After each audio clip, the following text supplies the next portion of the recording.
दोस्तों नमस्कार। दोस्तों पिछले एपिसोड में हमने 3 राशियों का फल बताया था बृहस्पति के गोचर का, जिसमें मेष, वृष और मिथुन राशि की थी बात। आज हम कर्क, सिंह और कन्या के बारे में डिस्कस कर रहे हैं। इनके बारे में जो फल है बृहस्पति के गोचर का अगले 12 महीने में, उसके बारे में फल बता रहे हैं। तो जो पहली राशि है वो है कर्क राशि। कर्क राशि में बृहस्पति का गोचर 11वें भाव से होगा। 11वें भाव में किसी भी ग्रह का गोचर अच्छा ही गिना जाता है, तो बृहस्पति का गोचर आपके लिए शुभ रहेगा। अब जो बृहस्पति का गोचर 11वें भाव में होगा तो इसमें जो दृष्टियां जाएंगी वो आपके तीसरे भाव, 5वें भाव और सप्तम भाव पर रहेंगी। तीसरे भाव में कन्या राशि पड़ती है और जो वहाँ पर केतु ऑलरेडी विराजमान है, तो आप काफ़ी टाइम से, पिछले 6 महीने से ये छोटे भाई बहनों से कुछ मन मुटाव चल रहा था, तो उसमें बाधा दूर होगी और उसमें आपके जो रिश्ते हैं वो अच्छे हो जाएंगे। अब जो सप्तम दृष्टि है वो वृश्चिक राशि के ऊपर पड़ेगी। वृश्चिक राशि आपके कुंडली के हिसाब से वो आपके पंचम भाव में आती है।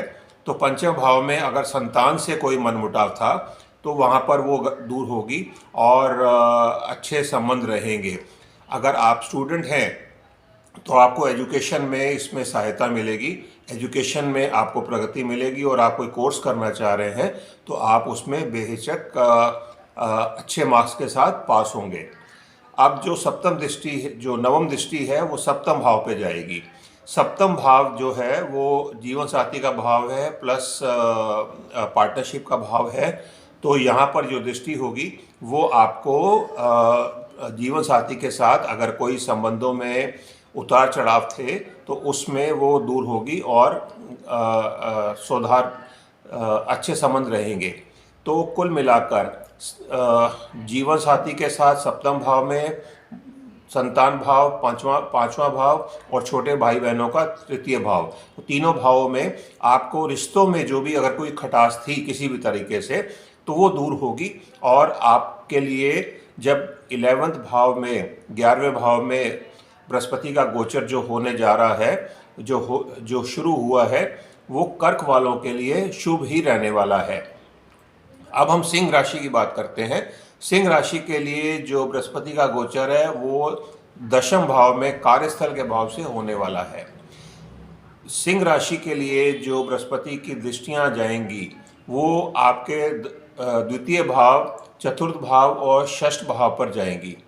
द्वितीय भाव पर बृहस्पति का जो दृष्टि है वो आपके धन भाव के ऊपर दृष्टि है, तो आपको धन संग्रह में इस साल में काफ़ी सफलता मिलेगी। अगर आप कुछ प्रॉपर्टी या कुछ भी आप चल अचल संपत्ति लेने के बारे में सोच विचार कर रहे हैं तो आपको उसमें सफलता मिलेगी।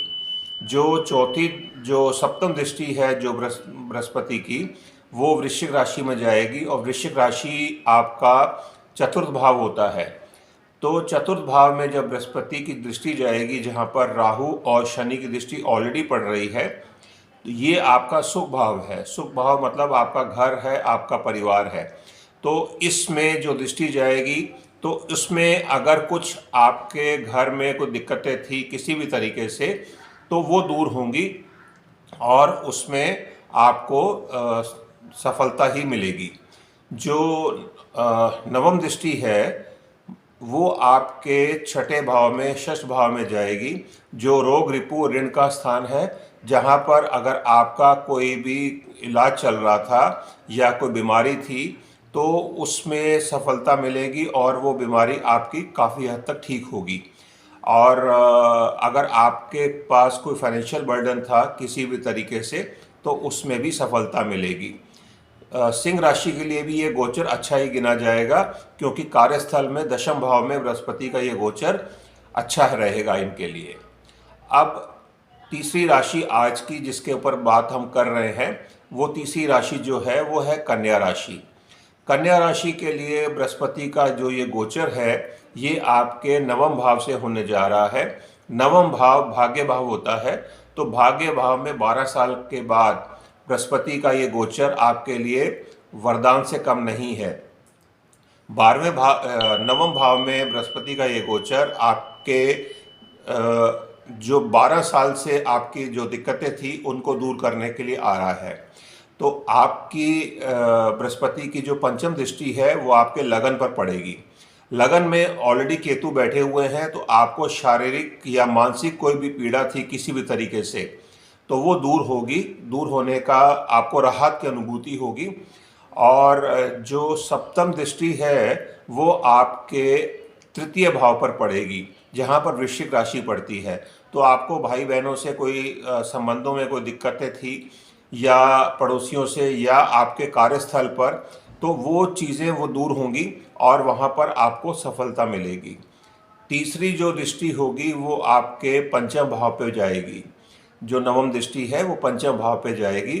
पंचम भाव संतान भाव होता है। अगर आप कंसीव करने का प्लान कर रहे हैं तो ये इसमें सफलता मिलेगी, या संतान के सुख के लिए आप कुछ भी प्लान कर रहे थे तो वहाँ पर आपको सफलता ही मिलेगी। तो ये संतान भाव गिना जाता है। कुल मिलाकर तीनों राशियों के लिए, आज की तीनों राशियों के लिए, कर्क, सिंह और कन्या, तीनों के लिए बृहस्पति का ये गोचर शुभ होने वाला है। तो इसमें मेरी शुभकामनाएं तीनों के साथ हैं। ये कहते हुए मैं अपनी वाणी को विराम देता हूँ। जय हिंद।